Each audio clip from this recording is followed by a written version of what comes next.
Baldur, stór sigur á móti Noregi í fyrsta leik, en þeir eru svona, virðist vera nálægt í að kasta þessu frá okkur hérna í seinni hálfleiknum. Þetta var ansi kaflaskipt. Það var dálítið þannig. Eigum fínt rönn, þeir eru aggressífir, svo svona aðeins verðum við kærulausir og kaflaveikir. Kannski hluta til okkur þjálfum að kenna við skiptum rosalega ört á tímabili. Vildum nýta tækifæri að koma öllum að.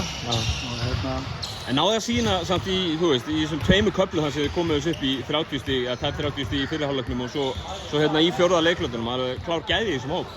Já, ekki spurning. Og við hefum eftir að mæta held ég öll virðingu við Norðmenn sterkari liðum sko. Og við þurfum að vera betra tónmendur en þetta, en eins og segir, kláruðu verkefni og bótti kaflarinn á milli, sýnum hvað við getum. Fyrsti leikurinn lítur að vera svona gott að geta mert X-við að vera allavega að koma með sigur í honum. Alveg klárlega sko. Og ég meina, þetta lið sem hún spilum átt er ekkert frump, ekki miskið með henni sko. Nei. Og þeir geta alveg spila og þó að mér finnst að við getum gert ennþá betur, þá var það bara vel gert að klára hana leik og heildi við bara þokkalega sáttir. Hvernig erum við að komin til Kísakaljó? Það var voðalega ljúft. Það er vel heitt og rakt og maður svitnar bara við að sitja á bekknum en Íslendingur ekki var kvart yfir hita sko, þannig að það nýtur þess bara. Danirnir á morgun, hafið þið náð að kíkja eitthvað á það þetta?